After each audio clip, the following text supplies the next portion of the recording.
비문학 꺼내볼까요? 비문학하고 문법 관련 문제 좀 풀어보게요. 78쪽입니다.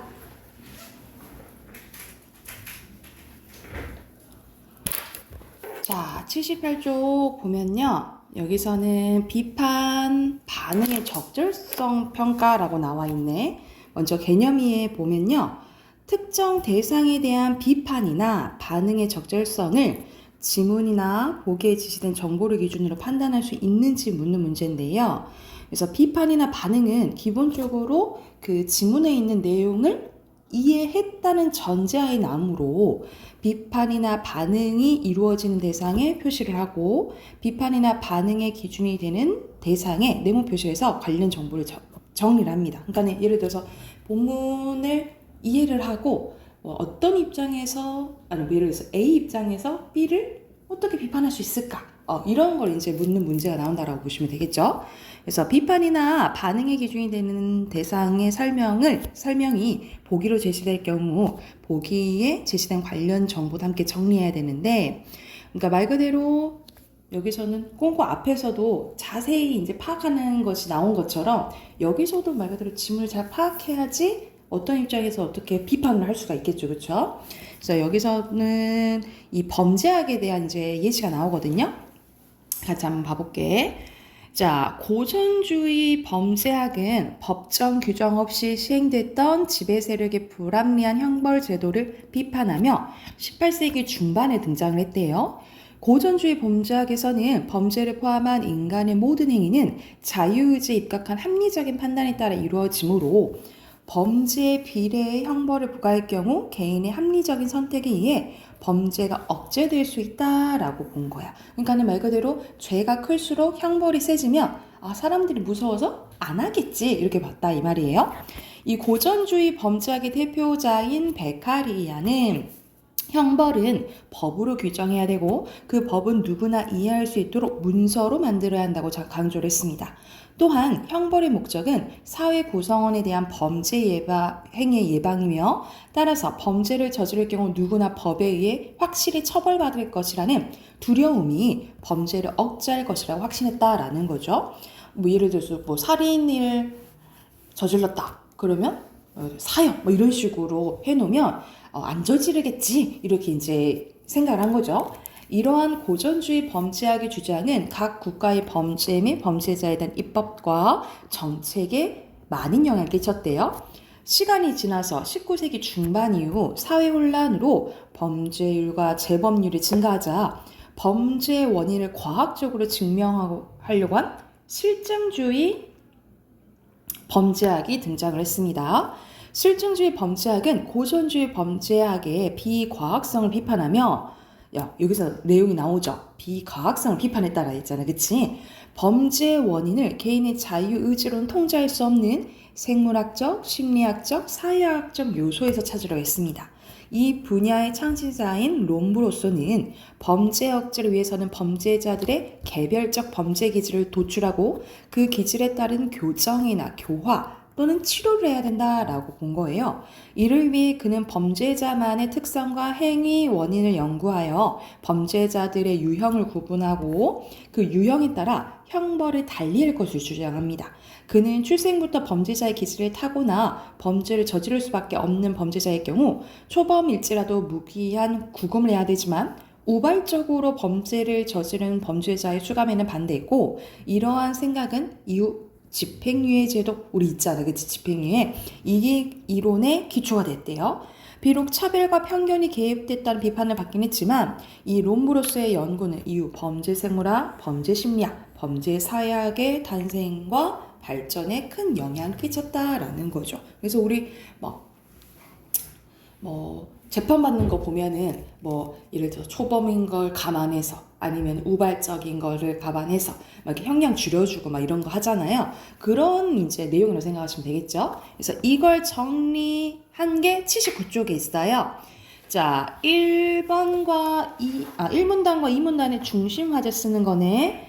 1문단에서는 고전주의 범죄학 쓰시면 되고, 이 문단은 실증주의 범죄야. 이겠죠? 자, 첫 번째 거 일문단위니까 고전주의 범죄학에 대해서 얘기하겠죠. 그래서 범죄를 포함한 인간의 모든 행위는 자유의지에 입각한 합리적인 판단에 따라 이루어진다 했고요. 그리고 범죄에 비례해서 형벌을 부과하면 범죄가 억제되지 않을까라고 생각을 한 거죠. 대표적인 인물이 베카리아고요. 형벌은 법으로 정해야 되고 누구나 이해할 수 있도록 문서로 만들어야 된다 했어요. 또한 처벌에 대한 두려움이 범죄를 억제하므로 형벌의 목적은 범죄 행위의 예방이다 라고 보시면 될 것 같아요. 이 문단은 실중주의 범죄학에 대한 거고요. 고전주의 범죄학의 비과학성을 비판했다 했어, 그치? 그리고 범죄의 원인은 개인의 자유의지로 통제할 수 없는 생물학적, 심리학적, 사회학적 요소에서 찾은 거죠. 그래서 그 후반부 우리가 그걸 파악한 지 얼마 안 됐잖아요. 예를 들어 사이코패스, 소시오패스 이런 거 파악한 게 얼마 안 됐으니까, 그치? 대표적인 인물이 롬브로소고요. 그래서 롬브로소는 범죄 억제를 위해서는 범죄자의 개별적 범죄 기질에 따라서 교정을 하든지 교화를 하든지 치료를 해야 된다 했고, 이 범죄자들의 유형에 따라서 이 형벌도 달리해야 된다라고 했어요. 자, 이 4번 같은 문제가 비판이나 반응의 적절성 평가하는 거거든요. 자, 니은 입장에서, 그러니까 실증주의 입장에서 고전주의 어떻게 비판할 수 있냐라고 물어보는 거지, 그치? 자, 1번. 인간의 모든 행위를 자유의지로 통제할 수 없으므로 비과학적이라고 했죠, 그쵸? 맞고요. 범죄에 대한 처벌은 누구에게나 공평하게 된다고 했나? 아니지, 그치? X고요. 그리고 범죄의 원인은 자유의지로 통제가 불가능한 요소에 있으므로 범죄를 저질렀을 때 처벌을 받을 것이라는 두려움은 범죄를 억제하지 못할 거다. 그러니까 유형별로 해야 된다 이렇게 얘기했잖아요, 그죠? 맞겠죠? 그래서 이거와 관련된 또 문제 뒤에 좀 나와요. 그래서 뒤에 80쪽부터 83쪽까지 문제 풀어볼게요.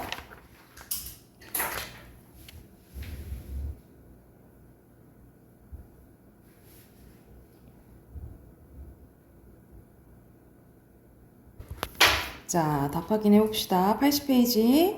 여기서는 중심화제에 동그라미 치라고 나와 있네요. 그쵸? 여기서는 DNS 스푸핑까지 표시하시면 되겠고요. 자, 빈칸 넣어 볼게요. 이번에 DNS 스푸핑 위조 사이트 그리고 UDP 그 다음에 DNS 그대로 스푸핑 과정이니까 그리고 밑에 응답 패킷 그 다음 네임 서버고요.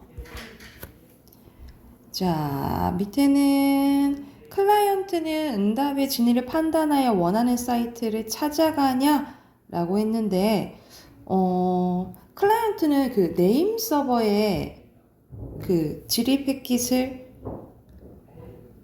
보내는 역할을 하는 거잖아요. 그치? 보내서 그 IP 주소? 그죠? 그거를 이제 파악하는 거지. 이 역할을 하는 건 아니죠. X, O입니다. 자, 오른쪽으로 가면 4번에 감정이론이고요. 중심화제. 빈칸, 동일시, 그리고 지향적, 보편적 차이이고요. 그리고 밑에는 기억과, 말 그대로 감정이론과 보기에 A는 제임스 이론이잖아요. 그쵸? 여기에 대한 반응으로 적절하면 O 아니면 X 표시하래요.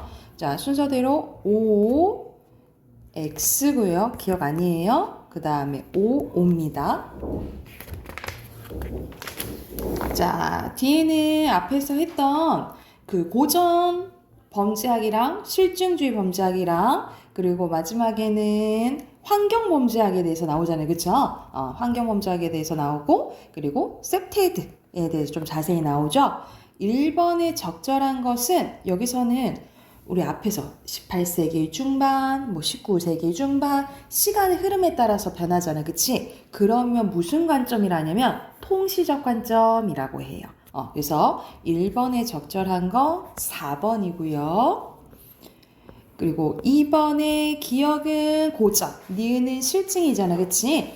알맞지 않은 것은 3번이죠. 거의 두 개 바뀌었다고 보시면 되겠죠. 그죠? 그리고 3번에 윗글과 보기를 읽은 학생이 보일 수 있는 반응으로 가장 적절한 거네. 여기서는 5번이고요. 자, 그리고 4번에는 거의 적용하는 문제죠. 그쵸? 각각 적금 통제 원리, 자연 감시 원리, 유지 및 관리 원리, 활동의 활성화 원리, 그리고 영역성의 원리가 나와 있는데 여기서 해당되지 않는 것은 5번이겠죠? 여기가 됐을까요? 그러면 그다음 우리 문법 관련된 문제 조금 풀어볼게요.